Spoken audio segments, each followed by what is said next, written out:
A closet door. Locked from the inside. A young woman whispering into her phone.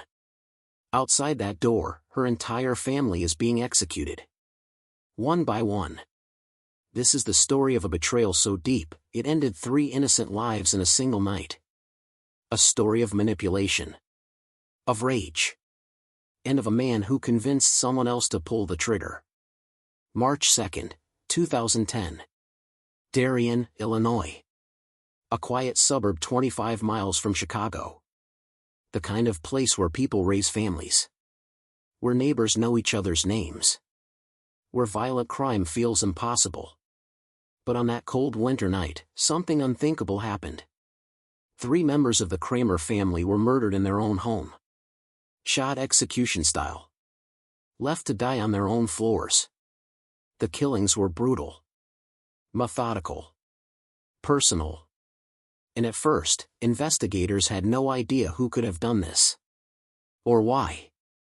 Jeffrey Kramer was 50 years old. A father.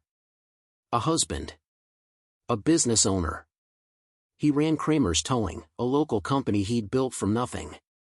Jeffrey worked long hours. He was known in the community as reliable. Fair. Someone you could count on. His wife, Lori, was 51. She worked as an editor at McGraw-Hill, the education publishing company. Organized. Detail-oriented. Devoted to her children. Together, Jeffrey and Lori had been married for 30 years. They had 3 children. Anthony, 29, was living in the basement while he figured out his next steps. Angela, 25, had recently moved back home after a painful breakup. And Michael. Michael was 20. The youngest.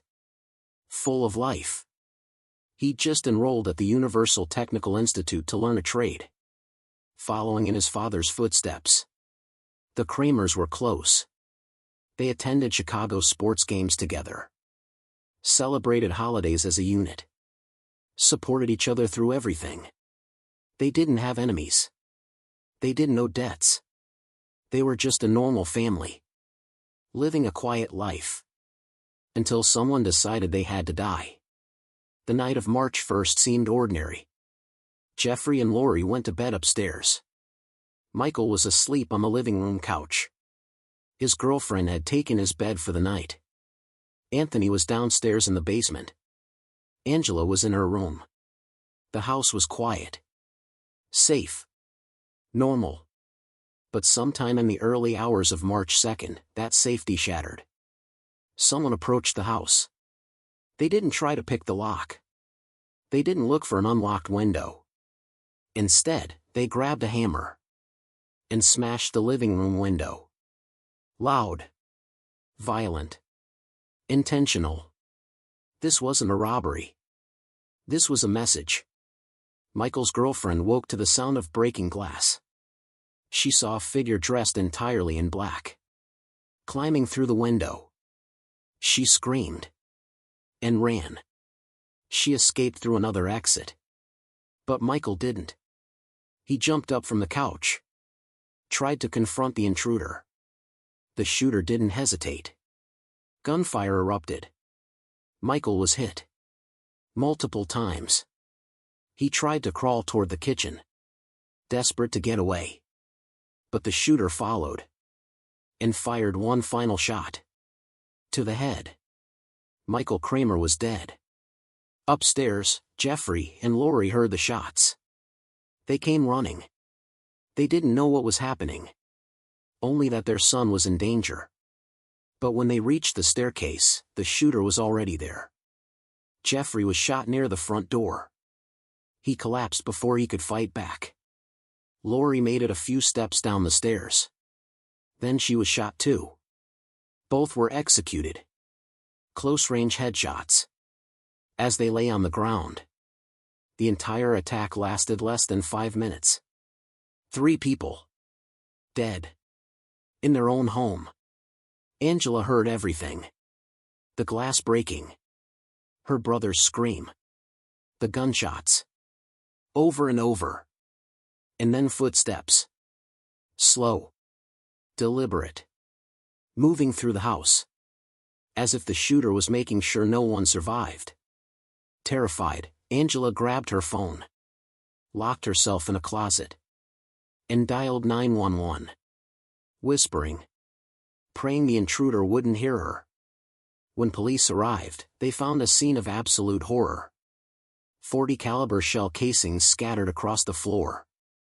Blood everywhere. Jeffrey just inside the front door. Lori on the stairs. Michael near the garage. All three shot multiple times. All three with execution-style wounds to the head. But nothing was stolen. No drawers rifled through. No valuables missing. This wasn't about money. This was personal. In the basement, Anthony had heard the shots. He'd climbed out a window and run toward the street.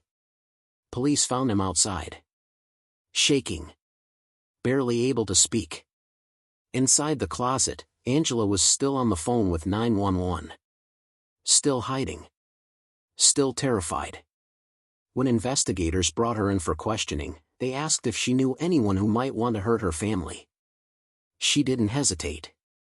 Her ex-boyfriend, Johnny Borisov.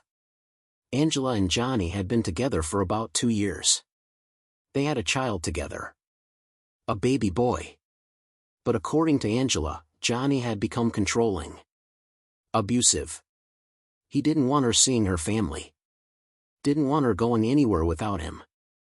When she finally ended the relationship after Christmas 2009, he didn't take it well. Angela told police that Johnny had a history of violence with her family. A year before the murders, he'd pulled a knife on her father. Threatened to kill him. A month later, at a baby shower, he'd gotten into a physical fight with her mother. The Kramers had been so concerned, they'd supported Angela in filing for full custody of their son. And on the night of the murders, Johnny had the child with him. To investigators, the motive was clear. Johnny Borisov was angry. In his mind, the Kramer family was the enemy. They were obstacles.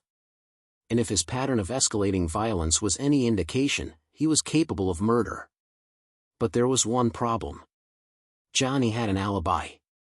A rock-solid alibi. On the night of March 1st, Johnny had been at a casino. Security footage showed him arriving in the early evening, staying until well past 4 in the morning. Long after the murders had taken place. He was seen at slot machines. At the bar. Moving through the casino floor. Time-stamped images placed him there during the exact window when the Kramers were being killed. There was no gap in the footage. No way he could have slipped out. Driven to Darien. Committed 3 murders. And returned unnoticed. When the news broke, Johnny even called 911. Requested a welfare check for Angela. He sounded genuinely concerned. And when he came involuntarily to speak with investigators, he seemed more focused on clearing his own name than anything else. So detectives kept digging. They obtained a warrant for Johnny's phone records. And began combing through every call. Every text. Every contact. That's when they noticed something strange. A series of calls from a burner phone. An unregistered prepaid cell. The calls had been made to Johnny multiple times in the hours and days after the murders. And whoever was on the other end had left a voicemail. Investigators pulled the recording. The voice was young. Male. Panicked. He said he thought he was being followed. He said he didn't know what to do. And at one point, he said his name. Jake. That single name changed everything. Investigators ran it through their databases. Cross-referenced it with known associates of Johnny Borisov. And then a tip came in. Not from a witness. But from a concerned roommate. The man said his roommate, Jacob Nadars, had been acting erratically since the murders. Paranoid. Barely sleeping. Making strange comments about the case. Packing his belongings as if he was about to run. The roommate didn't want to believe Jacob was involved. But something felt deeply wrong. Investigators immediately shifted their focus.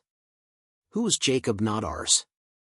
And what was his connection to Johnny Borisov and the Kramer family? Jacob Nadars was 23 years old. By all accounts, his life had been falling apart for years.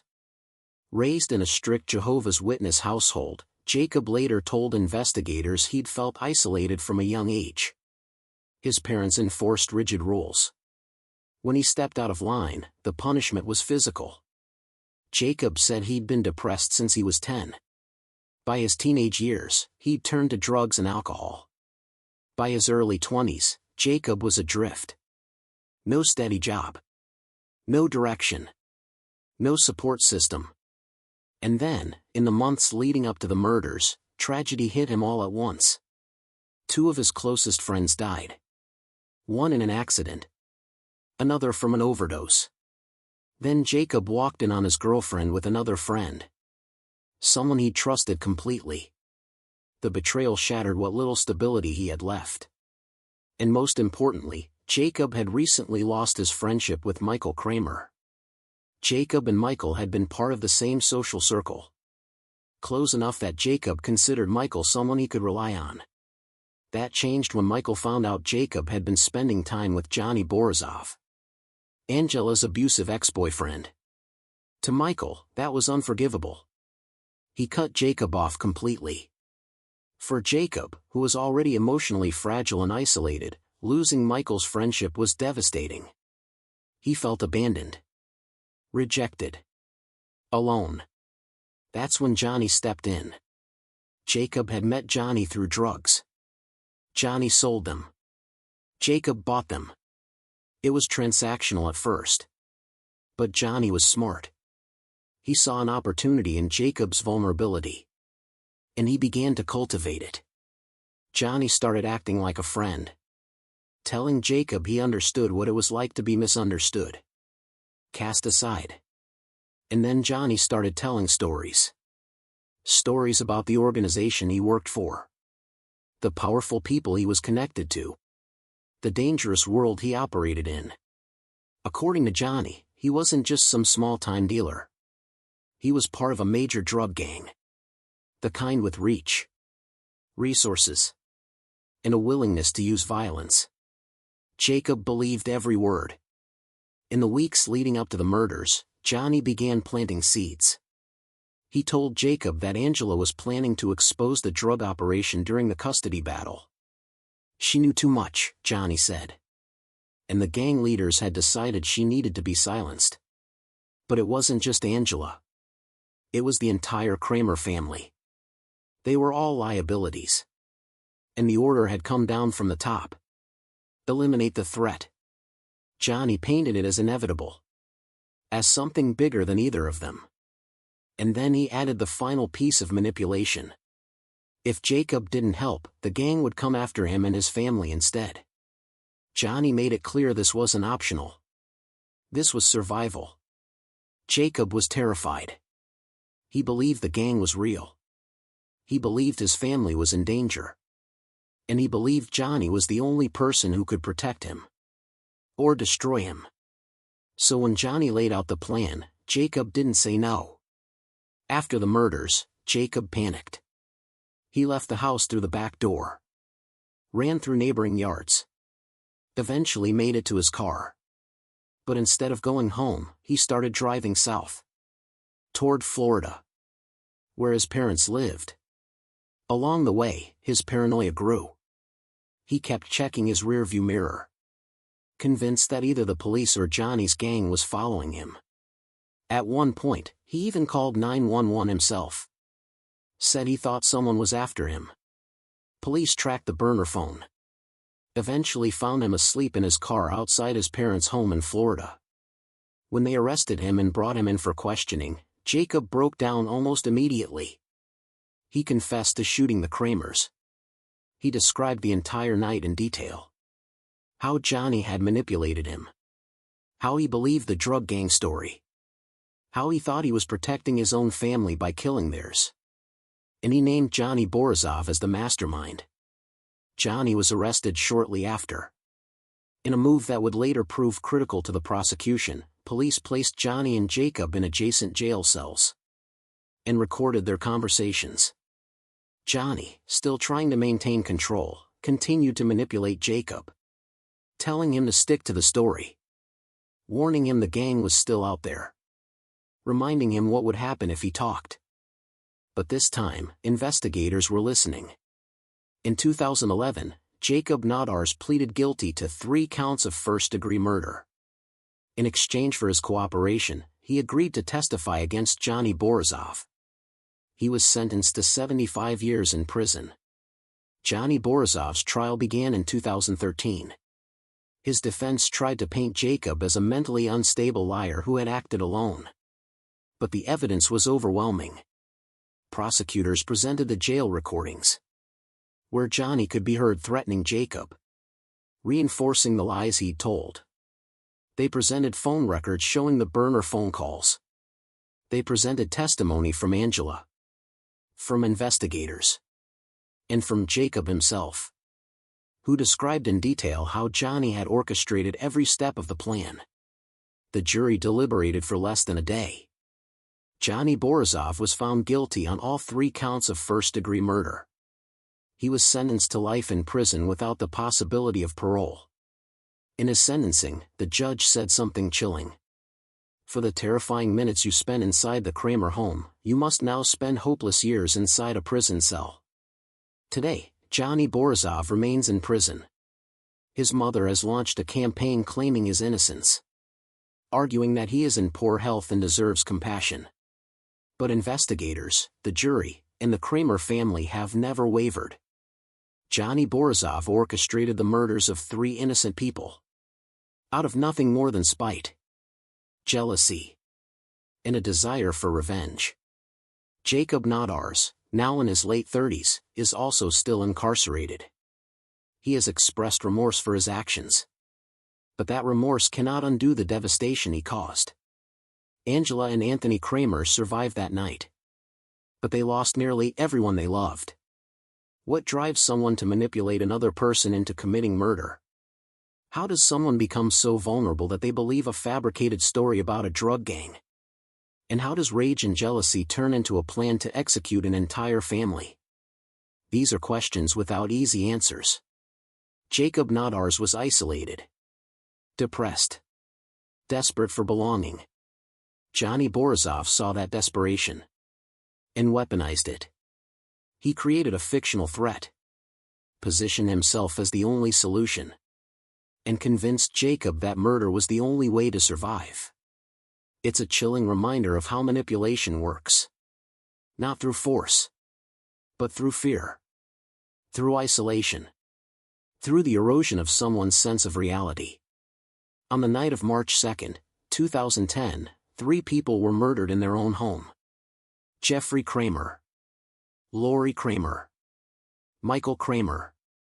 They were shot execution style, by someone they'd never met.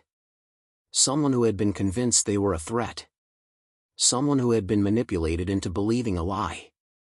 Angela survived by hiding in a closet. Anthony survived by escaping through a basement window. But the family they knew, the life they had, was gone. Shattered in less than 5 minutes. This case is a reminder that evil doesn't always come from the person who pulls the trigger.